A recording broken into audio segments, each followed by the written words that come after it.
There's always been thanks. And we've often in the last, few series, we've always putting out the call to for people to leave reviews, and they have. Okay. Don't want to name my name. Don't want to give them the satisfaction of having their little names read out. But thanks. It's better than enough. I mean, it has taken our overall star rating down. We're like 3.5 stars now. Yeah, we're like middle of the road, which is apt. About right, yeah. Yep. Yeah. 17 reviews, so that's a good number. I like the number 17. We've had some good comments though. We'll call out some of these people. Shout outs to 2 people. Zoe Larkin, first of all. So she's based in San Francisco. One he keeps harassing us. Harassing. She's been lovely. She contacted us on Instagram. So she's a fan of the show, essentially. And she could be the main character in let's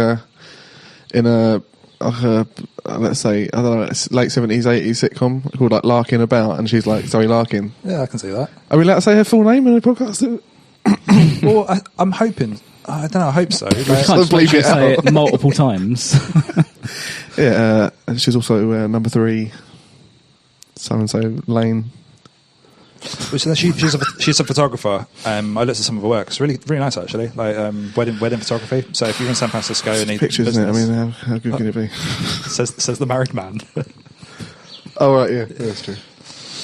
Best day of your life. So that was Zoe.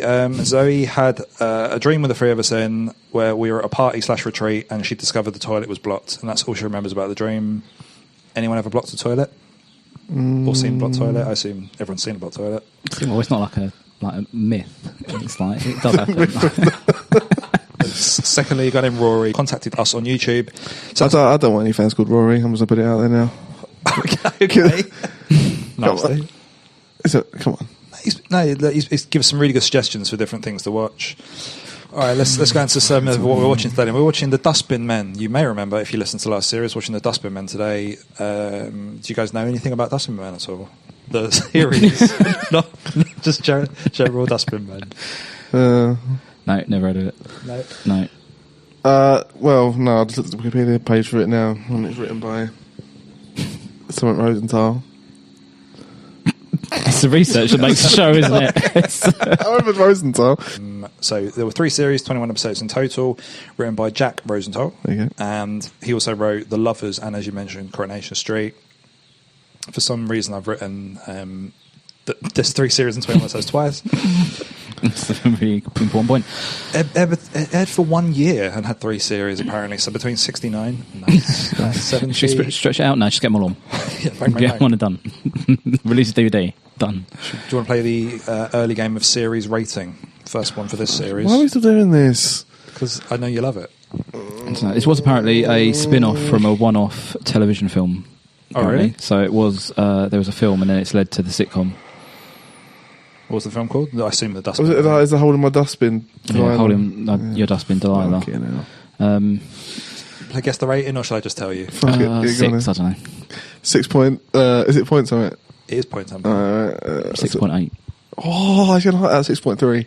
7.8. Oh, so pretty good. It's a high one, apparently. This series stars Brian Pringle, who was in Brazil, apparently, the film Brazil. Trevor Bannister in Are You Being Served, Graham Haberfield from Coronation Street, and Tim Wilton in My Hero, a.k.a. Janet's dad. So the guy from My Hero, which we watched way back in Series 2, I think. Well, Brian Pringle had like a really bad like prescription drugs addiction, I think. Really? He was like sort of popping... Felt it coming. I really did. Popping pills and the thing with Brian Pringle. Was that, go on. That was tragic. It was really sad. Yeah, I can't be bothered. I think he had a moustache as well, to be fair. Yes, he did. That's based on anyone, the little Pringle man with a moustache. The Pringle man with a moustache. He's got a name, hasn't he? Mr. Pringle. don't know. Well, what do you mean based on someone? Based on a human, like a loose interpretation. No, but I of- mean, like the colonel for KFC is like, it must have been a man. Yeah, it was. Yeah. A military man. Well, so you mean you think they got someone to like the come and sit in for Aunt like, a Bessie. sketch, and they thought, yeah, no, just flatten his head, big moustache, beady eyes, done. Any detail? No. Yeah, you know Frank Sidebottoms have him with a moustache. Oh. So today's episode, we're watching the very first episode, Series 1, Episode 1, Beside the Seaside. This guy, Did you say it like that? Beside the Seaside. Oh, because he was trying to say it. So, Right. yeah, trying to enunciate. Seaside. Where, I reckon it's going to be up north, and it's going to be a northern thing, isn't it, I assume? Yeah, will there be upturned trousers and paddling in the sea, do you think? Making some early guesses. Handkerchief on the head. That was going to be my next one. Yeah. What's that all about? Keep the sun off your head. Why do people not have hats? Too much money in the past. Hats are really expensive. The guy from Pringles is called Julius Pringle. Yes, I did know that. Well, clearly not right away, Keep but quiet about it. Yeah, so when I said, is he based on anyone, you're like, well, maybe he is, maybe he isn't. I'm going to keep quiet. baiting wood into a Google search. Yeah, he is based on Julius someone. Pringle. Yeah, there's a picture of him, the guy he was based off of, on there. That. Yeah, it shows that, for the listener, it's just a man with a giant Pringle head. Dressed up as that'd be a good costume, wouldn't it? Yeah, it's good. Is Julius, on a serious note, is Julius Pringle a real person? I don't know. So, doesn't look like to be a good one, on par with the series in general. Anyone want to talk about Fuck it, the ratings are meaningless. Like, it bears no relation to whether it's good or not. No. Like, it doesn't matter anymore, does it? I know, but I know. It's fucking why? It's just the setup, it's preamble. You know, it's good. No, it's not. Okay, it's not good. Should we watch it? Yeah, sure. Yeah, might as well. Oh, actually, no, theme tune. Fuck. No, I've talked about the theme tune because I like doing that. It's always Brass fun. band or something. Brass band. Okay. I reckon it's got to have an overlay of a truck Yeah. and like clattering I'm thinking of bottles, like clinking. You know, like a recycling bin when it's got loads of bottles in it. That lovely. All Right, that's covered. I go with wood as well on that, so it's like bin noises, basically. Bin noises. That's what you Rhythmic always bin noises. What?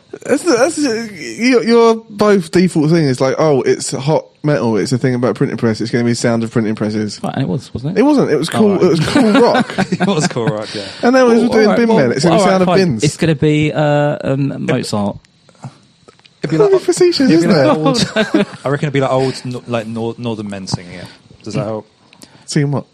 The theme tune? No. Old northern men. Singing some like lads together type music over the top of like Like a drinking song type thing. I think it's going to be that's a right. sea shanty. sea shanty. Yeah. Yeah, we'll go with that. Okay. All right. All right, call it there, and let's watch some bin men.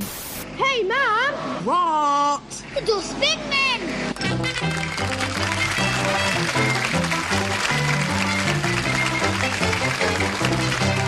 Well, we just watched.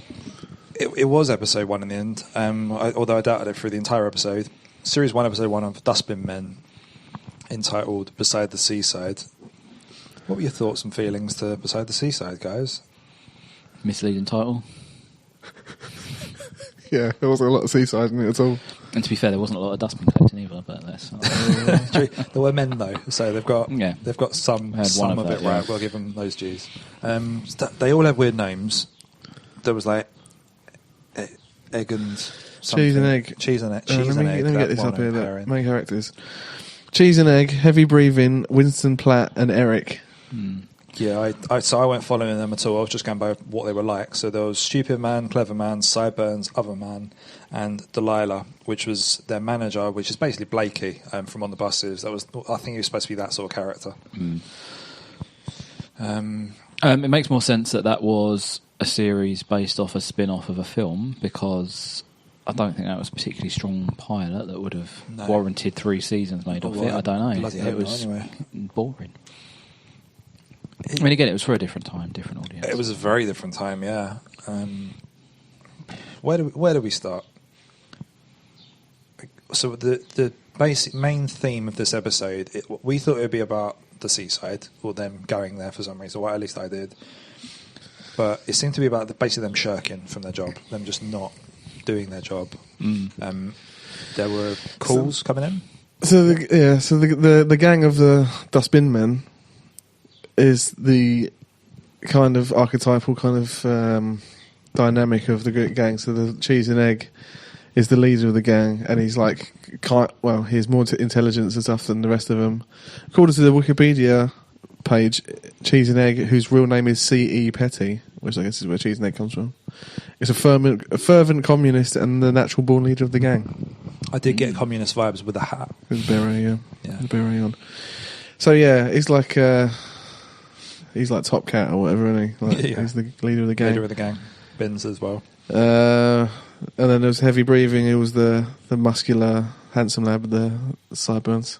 Was that Heavy Breathing? Yeah, I couldn't tell.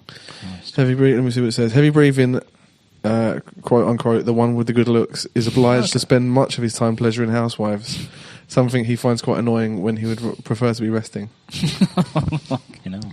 Yeah. But the thing is, right, he's good looking and everything, right? But he must stink, like he's a bin man. Yeah. He must really smell. So well, I mean, I don't know. Mind you, they don't do any work, do they? So he probably fair play. smells as fresh. They all look like they smelled. And plus, the bin's like the refuse is in the bin.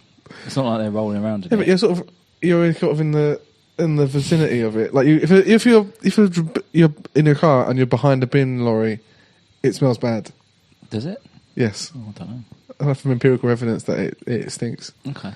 And it was drifting into your car like through the air conditioning or whatever. It stinks. They smell bad. We've got a breach. No, all right, okay. Slapped over the wheel. The central reservation.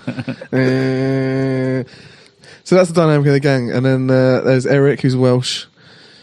And it's like, it must be that era's kind of English-centric depiction of the other smaller nations as Britain as like being stupid, like classic stupid Irishman jokes. And so this guy's Welsh, and he's like he's a simple but kind dim-witted Welshman. I think dim-witted's a good word for him. Yeah, and he talks about his mum all the time.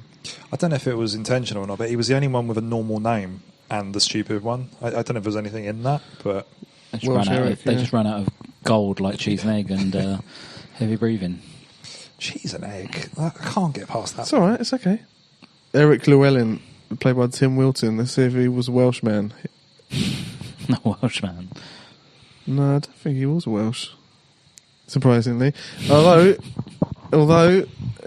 he appeared in As Time Goes By. Oh.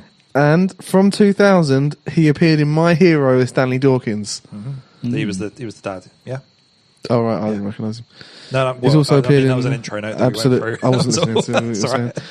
Appeared in Absolutely Fabulous, Coronation Street, Casualty, Heartbeat, and The Royal. Okay. It's an interesting thing. This TV show is actually part of the ITV Connected Universe. Oh, and okay. Here we go. No, it was seriously. Apparently, Coronation Street was mentioned a few times in the show, and some other TV shows that were made were mentioned. So they're all kind of all connected. Links to The Last of the Summer Wine. As in, sorry, just to understand, in that they were saying we're going to go collect the bins from Coronation Street rather than we're watching Coronation Street. Is that what you mean? No, Eric, Welsh Eric, is a big TV fan. He's constantly mentioning saving up for colour TV for his mum. So he does actually mention the TV show Coronation Street. Right, okay. Oh, is it a TV show? I believe so. Oh, I thought it was like, oh, sorry, I was getting a bit interested then. It's gone all Marvel. We're in Dustbinmen. Yeah, so I think basically, as we sort of discussed earlier on, that Jack Rosenthal was like a playwright, and it felt very wordy, and a lot of the humour for me was derived for like there was a lot of dialogue and fucking prevaricating around things. It tired me out listening to it, to be honest. I think it is in the same universe, because they said on the beer can on the top there's the brewers for the Rover's Return is printed on that beer can. Oh, fair enough. Oh. Because, yeah, well, his eyes. No, I told you. fine.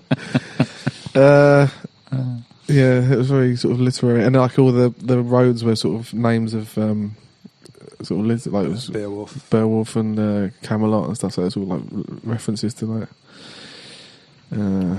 wolves and stuff. Yeah. Yeah, I'm not particularly, it's going to make me sound stupid, but a fan of sitcoms where they just try use language in such a flouncy way. To make it sound really clever, because it doesn't feel as though it is. It just feels like someone's used big words for the sake of it, and I don't know. It's just me personally. I don't find that funny, but yeah, just using big words for the sake of it isn't comical in my mind. It reminded me of, in Extras when he had the kind of like the sitcom that the character did, and it was the guys all sitting around, and there was the kind of like the Brains character who was in the factory, but just used all that sort of. That's what the main character, Cheese and Egg or whatever, reminded me of, that guy. Just someone who's put in there as like, it's someone who's like meant to be like, oh, this, using all this big flowery language, but in a setting you wouldn't expect it, as a way to try and be funny. Yeah. But it's just that one joke, isn't it? Yeah, there's not really much else to him. Like, it wasn't his elf, he didn't really have anything else to his character. Apart from being a prick. Yeah, there was a lot of like... quick fire dialogue, wasn't there? And the camera will often sort of cut really quickly between characters. Towards the end, it sort of picked up a bit where we obviously kept jumping ahead, but it did start. It seemed quite modern in the way that it cut really suddenly from one scene to another. Yep. Without much of a transition. It was quite a hard jump cut, I guess we call it, or whatever. Smash cut. Yeah, I mean, it was no Silver Frogger, was it? Just for the for those fades. No. I don't know if we were. I think in traditional style, we're going to go minute by minute through the episode now. But no, I mean, I especially for this one, don't want to. I've got a few plot points. I say this quite often, but this really wasn't enjoyable. I think the overarching theme of this, right? Shirking, that's what it was. No, but then it was like... I hate shirking. They didn't want to pick up the bins and that, and then they decided that to make their lives easier, they had to make the bin inspector man, who's the office man, Bloody Delilah, had to make him happy. So they were thinking of ways to make him happy and stuff, and I didn't really follow that. It was just... Well, they thought they'd wash his car, they thought they'd chat to him about football and just do loads of things... smile at him really weirdly, like they weren't human beings, like they were aliens. And they did that creepy finger wave where sort of the hands arch forward and they do wave with the fingers. Like that sort of always weird. And then it comes to the realisation that he's happy being miserable. Well, yeah, but let's not forget that realisation came after potential torture of a female. That was. I mean, I found it hysterical in the sense that it was so out of place. It came out, that's where that cutting came. Like where he said, "Oh, we need." I can't remember how he set it up, but it is cut straight from them in the bin lorry or outside or whatever. Yeah, I know. Cut straight to them in the middle of wrestling with this woman, and it was quite. Yeah, I think the setup was something like we need to make him miserable, and then it cut to 3 men grappling a woman. Well, no, because I think at first they thought they were going to make him happy, didn't they? Because they wanted her to phone up and say that she was really happy with the service. Sorry. Because they were threatening her to say, phone him up, say the bins have been cleaned, we polished them, and you've had the most amazing service ever. And then I can't really follow the thought of that because she ended up basically forcing that guy with the little bowler hat to her. Heavy breathing, he gets pumped by her. He doesn't seem fully on board. He doesn't seem fully consenting to it, but he goes along with it anyway. But then when he came out, she said, "Oh well, I'm not going to do it anyway." So she enjoys. She gives her something to do. She enjoys shouting about it and complaining and stuff. Oh yeah, she likes complaining. So they apply that logic to Bloody Delilah, and then obviously it's convenient for them because it means they don't have to do any work. Yeah. So and then they go to the seaside. Yeah. And the seaside in this episode entitled Beside the Seaside appeared 1 minute before the end, where we saw Blackpool Pier, Tower, whatever in the background. It was the equivalent of the song, I do like to be beside the seaside, having absolutely nothing to do about the sea, except for the last line. It just goes like water. P.S. P.S. There's a beach, sand and that. What else? They were running around with their trousers. Yeah, the trousers rolled up. Ice cream, ice creams. Ice cream. Lads. I think that's pretty much it. I mean, what else you got written down? I've got automatic messaging service. So that was a joke they did. Yeah, they did it a couple of times with different people. So Bloody Delilah and a character we haven't mentioned yet that I don't know how often he does appear, called Smelly. He appears throughout the whole thing. He does. Okay. Throughout every series, Smelly Ibbotson. don't really know what his role is in this. Maybe he's being smelly, Mark. That's what his role was. Come on. Or maybe he's the fifth bin man. Maybe he's just on break from space, like you mentioned. Yeah, 100%. Just because their vehicle of choice is the Thunderbird 3. Mm-hmm. Yeah. What one was Thunderbird 3? I never watched Thunderbird. What's the red one? No, it's the big green one with the little pods. That wasn't that. No, you're right. It's Thunderbird 2. Yeah. Sorry, no. I was so confident. Don't cut that. Leave that in. I'm gonna have to. Yeah. Thunderbird 3 was the Alan. The red one with the three little things. It came out of the swimming pool. No, it's Thunderbird 1. Fuck. Thunderbird 1 so came out of the swimming bad. pool. Thunderbird 2 came out of the palm the trees. mountain and the palm trees, and it had the little. I know nothing ramp. about Thunderbirds. I thought I knew. And Thunderbird 3 Come up against was. Chris, who knows so much about Thunderbirds. Oh, where did it come from? It came Came out of out like of the the little. swimming pool. No, Thunderbird 1 came out of the swimming pool. Bollocks! No, it comes out of the swimming. Oh, I think there's 2 swimming pools, isn't there? No, they're not two swimming One's pools. like a They're volcano, British enough to isn't have it? an island, but they don't need two swimming pools. It's like volcano. Two swimming pools and the sea. Well, the island, How whatever much it is. swimming opportunities do you need on Tracy Island? I've on. really embarrassed myself about Thunderbirds. We can have now. another swimming pool, or we can have a really convoluted chute system to get you into your chair. What do you want? Will I the like shooting swimming. system be upholstered? Yes. No, it's not going to be upholstered because you're not going to slide down an upholstered chute, are you? It's got to be No, slick. at the end of it. Oh, at the end chair. of The it, chair's it's- going to be upholstered, isn't it? Come Yeah. on, he's not going to go wicker through a chair. chute system onto a solid metal chair. Painful. They're not silly, are they? International Rescue, you'd have to phone his own bloody brothers to come help him. But anyway, Thunderbird 3. At least tell me it was. It wasn't Alan, was it? Was Alan Thunderbird 3's pilot? Was Alan the one in the? That's John, isn't it? It was in Scott was Thunderbird 1. Scott. Virgil was was 2. two, Alan wasn't he? was 3, and then John was up in the satellite. Right? Who's Thunderbird 4 though? That was the Little that baby was, Oh, was that Alan then? Might have been. Fuck. Thunderbird 3, Maybe. maybe. Who was funding Thunderbird? Was it the Tracy Island? The Tracy family had the money. Oh, there we go. Look at this. Look, Thunderbird 3. It's not a good swimming pool, is it? It's a bit building-y for a swimming pool. What is that? No, it's not. It's like a little... Sorry, it's a question. Oh, Hang up. That's a swimming pool. it's a Thunderbird an 3. office? No, it's housed Imagine how in loud that would a be. silo. Fucking hell. Let's get into a conference. It's beneath the roundhouse on Tracy Island. What's the roundhouse? It's like a house that's round. I know so little about Thunderbird, and I thought I knew. Fuck. The green Anyway. one's number 2, right? I think so, is it? Yeah, Thunderbird 2 is the green one with the little pods that And you the yellow could one's have. number 4? Yellow one's 4, but obviously there were different Submarine, pod yeah. configurations depending on the mission. You get the mole, okay? Yeah. You get those little cars with the suckers that fire off. It was always exciting seeing something other than Thunderbird 4 going to Thunderbird 2. Yeah, I was a big fan of the mole. That was a good thing. But then, like, obviously the way they'll do it is they'd show it going down into the ground, and then when it went back, it'd obviously just reverse the footage and it'd go back. But it's like a stand bit it goes onto. But how is it unless it like fires itself onto it or it's magnetic or something? I don't know. I think the thing with International Rescue was they had very specific vehicles Yeah. and they couldn't really diversify to a really a good range of disaster scenarios, would say. Like, I mean, Thunderbird 2, yeah, Logistical. logistical, it's got the pods, it's got versatility. Thunderbird 1 and 3 were rockets. Where are you going to take a rocket? Like, I know it's not really much sort of landing, is there? Well, It can get somewhere quick. Thunderbird 1 was it's like suborbital rocket where it wouldn't go out into space with it. It would just like fly at supersonic speeds It gets there quick. to then what's like it doing when it's there? liaise with the disaster, do a bit of reconnaissance.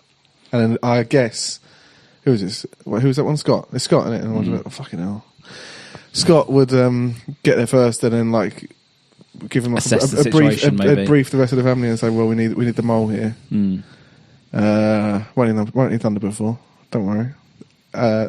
Alan can stand down. Is it Alan?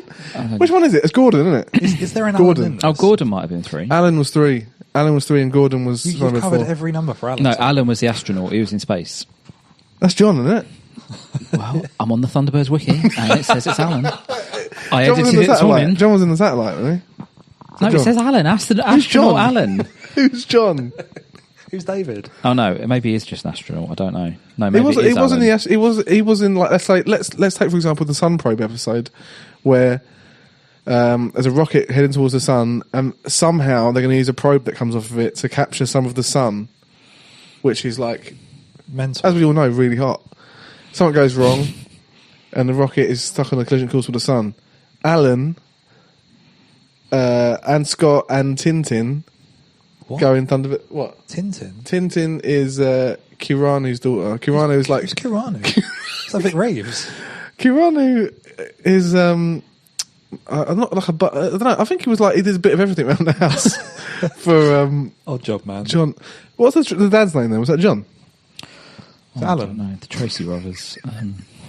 He did bits around the house. Jeff Tracy. Jeffrey. He was a billionaire, devised the idea of international rescue. I think his whole thing about, independent security and should it be in the hands of governments. That's a good point. I didn't really go into that kind of thing on the show, but it is interesting thing to think about. So is there like a shared universe with the Stingray boys? It's funny, it's not like a crossover. I always thought it was, and Captain Scarlet. Yep. The Mistrons. Yeah. This is the voice of the Mistrons. Hear it every night. So Who was? What?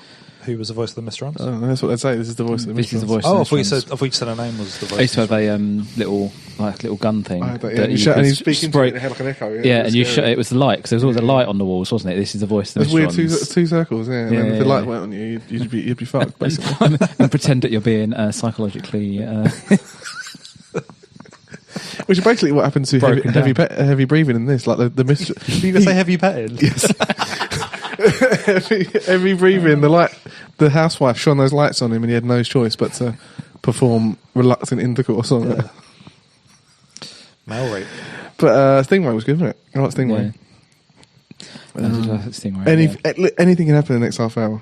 Anything, literally anything. As long as it's underwater. As long as it's underwater based So- and needs a submarine Yeah. to help you out. Other than that, nah, not really much going on, really. So anything sort of, Aquatic. yes. If we're on land, we're terraneous. But the terrestrial. mermaid lady could go out, couldn't she? Mermaid, Oh, what was wasn't it? her Maria. Marina. Mariah. Mariah. She was based on Sophia Loren, I think. Oh, really? Her face was. She couldn't speak though. She was a mute mermaid. I don't know what the modern term for mute is. Mime. No.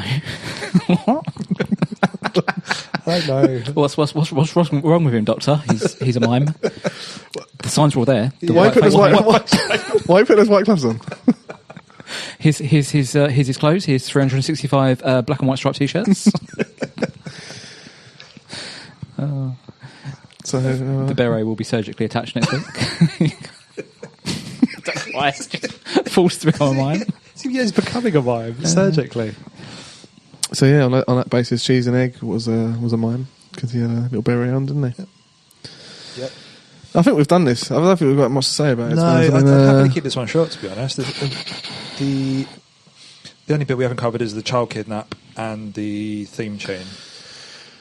So the child kidnap was performed by Winston Platt, who's a big City fan. And it's a coincidence because I listened to a podcast this morning and they were talking about Colin Bell, who was the star player for Man City, and they won the league and stuff back then, I think. But he had a career-ending injury, like a really bad knee injury. It's horrible. I read the description of it. It didn't sound very nice. It's a bit of a coincidence. This is literally this morning about 6:15. So pretty tired. Early stuff. So yeah, then basically he comes across like a little kid heckling him while he's putting the rubbish in. But how United's better. Yep. I said, why has he got City on your hat? Is it because he can't spell United? And pigging. They kept saying pigging as a word, and this was part of the trivia section on Wikipedia. It's the show used pseudo profanity, like the Late Show Porridge. Its characters would be expected to swear frequently, but at the time, you couldn't say cunt and stuff on TV. So, Try as they might. The characters frequently use the word pigging and the phrase "bog off" as an all-purpose substitute for swearing. Not a fan of bog off. No. I hate it even more when it's used as like a little shortening for buy one get one free. Bog off, yeah. Oh, I just hate it. Yeah, my aunt used to describe those as pay full price. I refuse to take part in that. They say, "Do you want another one free?" I said, "No, can't." I'm fucking joking. That's all I got. Theme tune. Do you want to talk about the theme tune at all? I don't remember it, if I'm honest. It was that nondescript for me. It was kind of brassy. I remember Bin and it was a truck. Dustbinmen. Dustbinmen. riding along, and then it just stopped, didn't it? Yeah. It started off with a little kid going, "Mum," and then The "What? Dustbinmen. It's the Dustbinmen." Can you do a remix of that at all? I don't know what you make. I don't know. Just remix the theme tune for something, like you did Bottle Boys. Oh yeah, That'd be quite good. that's good. Yeah.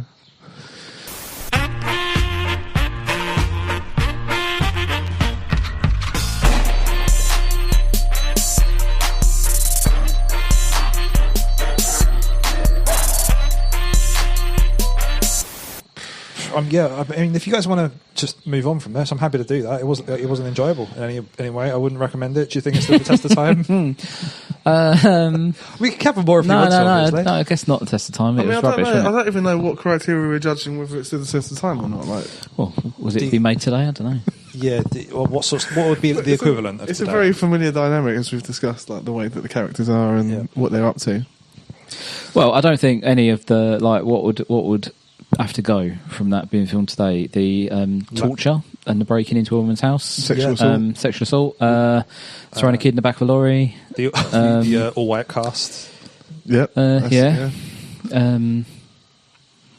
All the women queuing up to use the payphone. Yeah. Well, like rollers in the air. You and just stuff. text it in now, wouldn't you? Just go on a council website, like it's quick. Just fill out Fill out a form, Yeah. and then instead of him Let's go on having to Twitter. answer the phone, he just delete all the emails like they do nowadays.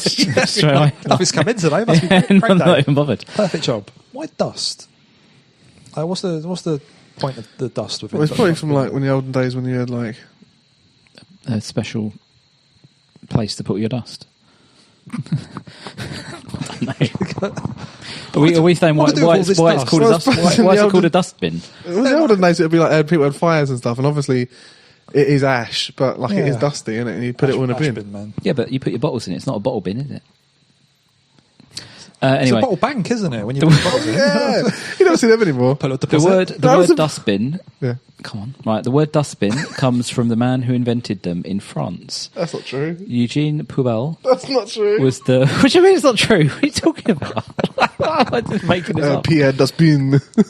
Right. I really don't think that's true. Really. Right, calm down. Mr. Sheen's got to buy that as their new advert. Is Mr. Sheen based on a real character? He's a pilot, wasn't he? I think he was. He was World War I pilot. For the Red He was at the Baron, Ace, didn't he was really good. Apparently, he kept polishing them off. Brilliant. Come on. Brilliant. Of course, That wasn't military. That was sexual entirely. Dishonoured was discharged. Don't know. and with emphasis on discharged.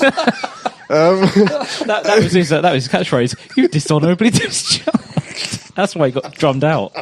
Drummed out. And he had to open a cleaning company, didn't he? Fall back on. Of course, it was a similar thing to, you know how it was like the Sif and Jif thing where it was called Jif here, wasn't it? So eventually they had to merge because over on the continent the product was called the Red Baron.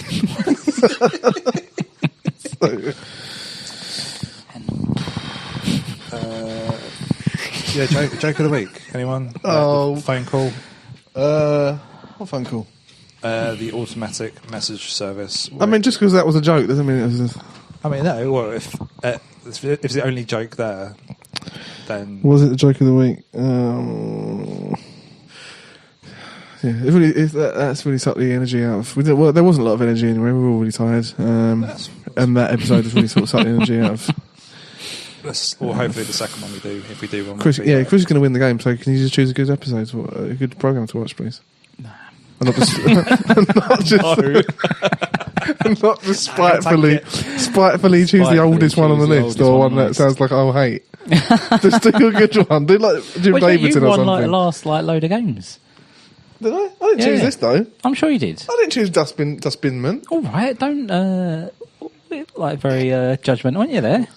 One foot in the game or Mark's stupid game. Should we do that? Oh, Mark's stupid game, isn't it? That's what we changed it to.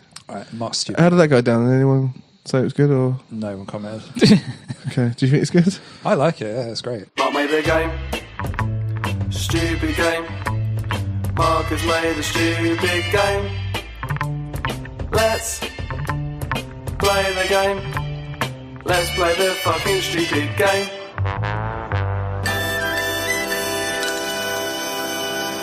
Right, so do you want to have a guess what the game is this week? There's a two-parter this game, actually. I wrote a new game for it recently. Decided to do both. Have you got a guess for the first game it's called?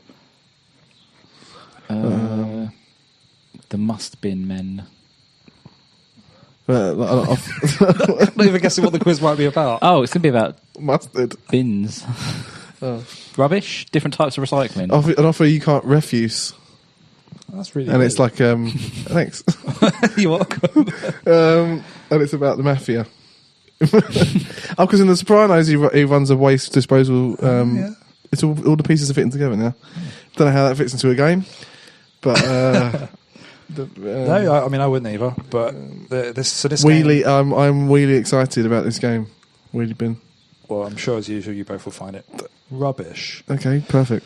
This game, first one, is called "What a Load of Old Rubbish." Good, brilliant. So it's basically like a Q&A.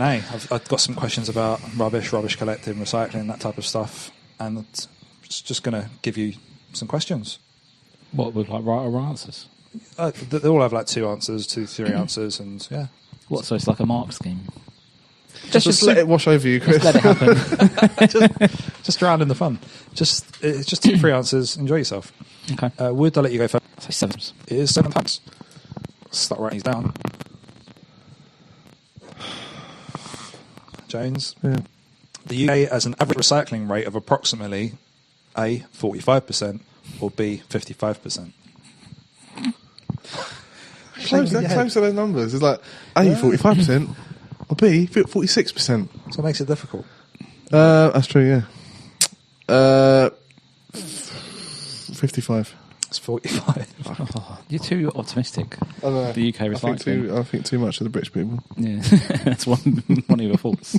So have you both got a pen and paper at the ready? Because this one, I'm going to need some honest answers here. Right. So both of you at the same time. Intervention. Both of you. This is a question for both of you. 1 point each if you get it correct. Northern Ireland, Scotland, and Wales. Put these 3 in order of who has the best recycling rate. So that's Northern Ireland, Scotland, and Wales. Put these 3 in order of who has the best recycling rate. Both done? Yeah. With no questions. Right. Would you like to both reveal who you believe is the 3rd best? Scotland. I said Northern Ireland. And the 2nd best? Wales. Northern Ireland. And the 1st best? Scotland. Wales. Wood's perfect. Was it? What the fuck?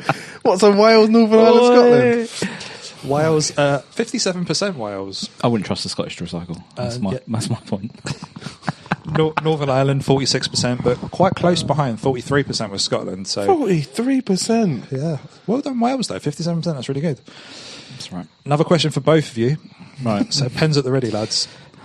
1 point each that you get correct. What are the top 3 leading countries for recycling In the world? in the world? Which that every country in the world. Country, isn't it? I shouldn't have said that. So yeah, 1 point for each one you get correct here. So let's go back and forth. Let's go back and forth. We'll start with James this time. What's your first answer? Just the first one. Denmark, incorrect. Wood, what's your first one? Sweden. Incorrect. Oh. Jones, What? second one. Canada. Incorrect. Iceland. Incorrect. New Zealand. Incorrect. New Zealand as well. Incorrect. Oh, Christ. Germany, Austria, and South Korea. Should have done Germany, yeah. South Korea, yeah. Makes sense. So no points. in that Austria. one. Austria. Yeah. Good lads in Austria. Well, not all of them. See? Let it die. It's been a while. Right. I think we're back to wood. So recycling 1 aluminium can is the equivalent of 3 hours of what?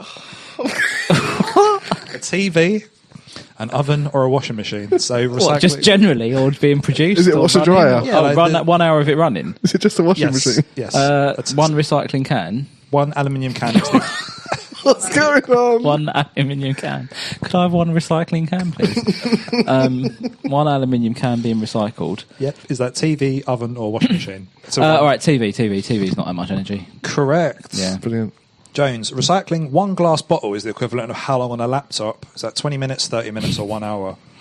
30 minutes. Well done. I don't know. Got 30 one right. minutes. Wood. What percentage of things we throw away could be recycled? 50, 60 or 80%? I think 80%. That is correct. This is right to my wheelhouse. This is sustainability. Jones, it's estimated that how many batteries are thrown away each year? Loads. 500 million, 600 million or 800 million? 600 million. It is 600 million. Because I wouldn't have thought there would be that many batteries used nowadays. A lot of things are rechargeable, aren't they? Still battering. Right, so that was the end of game 1. I don't know which. I've said before that if I had your voice in my head, I would kill myself. But I don't know who's worse. Having Chris like pedantic little voice going, "Oh, slip battery." Imagine that. That'd be fun. Walk out in front of a train on day 2. Game 2. I made this up the other day. I'm happy with it. So. If you're happy with all of games, Mark. That's the problem, Mark. That's the problem. It's not your satisfaction level of the games that's the issue. That isn't the issue, no. some more than others, I'm pleased with. Game 2 is called Binman's Bluff. And the way this works is we're going to take it in turns. I'll go first to give you the example. You need to write down 2 days of the week. It'd probably be midweek, I assume. One of these days is the day you get your bins collected. And the other is a lie. So one's just like a trick day. So we'll just do mum because it's easier. So you'll say, and you could choose the tone of voice. So you would say, my mum's bin day is Monday.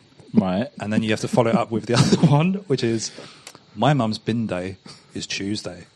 And then the other person has to guess. This is a new t-shirt, isn't it? My mum's bin day. I can't do it. My mum's bin day is it's Friday. My mum's bin day, fucking Tuesday. Look at the favourite. Checking which one I wrote down. What? So we say both, and then we have to guess which one is the fake one. Yeah, which one? I guess which one is bin day. We're guessing the bin day. It's Friday. Oh, of course, it's Friday. That's deranged. Why is it deranged? It's Friday. Oh wow. I don't know. Wow. I mean, I wouldn't have guessed it personally. Why? Fresh bins for the weekend. It makes a lot of sense. Oh, I took out my bin and I'm ready for the weekend. Jones, if you'd like to take your turn, please. My mum's bin day. My mum's bin day is Wednesday. Okay. All right. My mum's bin day is Monday. See, I said who gets their bins collected on Monday. I'm going Wednesday. Well, according to the Havering website, it's Monday. Oh, fuck me. Yeah, unsurprisingly, Wood won that, so well done. Oh, yeah. You get to pick next week's episode. Right. Do I need to lock eyes while I'm reading this out? You can do. It's always fun. Oh, Home James with an exclamation mark. That's good. Queenie's Castle. Let's go for Queenie's Castle. For what? Queenie's Castle. Okay. You like that? Do you know what it is? Yeah, I think it's going to be like the Whackers. What was the Whackers? Keith Chegwin, Scouse one. What was it? Oh, right. Yeah, why not? Okay. Queenie's Castle. Yeah, Queenie's Castle. I mean, I'm not trying to sway you either way. I thought you said it. So next week we will be watching Queenie's Castle, and the episode we're watching is Series 1, Episode 1, We Humbly Beseech. So we'll see you next week for Queenie's Castle. This has been Shitcom. I'm Mark. That is Chris Wood. That is Chris Jones. Mm-hmm. Yep. And yeah, we'll see you next week. Thanks for listening. Bye. Bye-bye. Bye. With a bottle, boys. We're up with a lark. Give fucking, it's raining. Give a fuck in the start. Bitch, leave us a note. Milk XL butter. Bitch, leave us a note. If you want, bust another. Hop in the float. Skirt, full throttle. Leave a bitch leg shaking. Like a crate full of bottles. Got a green top milk. Tall man send me skin. Ass quick got top. And the housewife cream. Don't ask about birds. Man's not Bill Oddie. Call man big ears. Getting so much naughty. Don't ask about birds. We don't give a fuck. With a bottle, boy. We're up with a lark.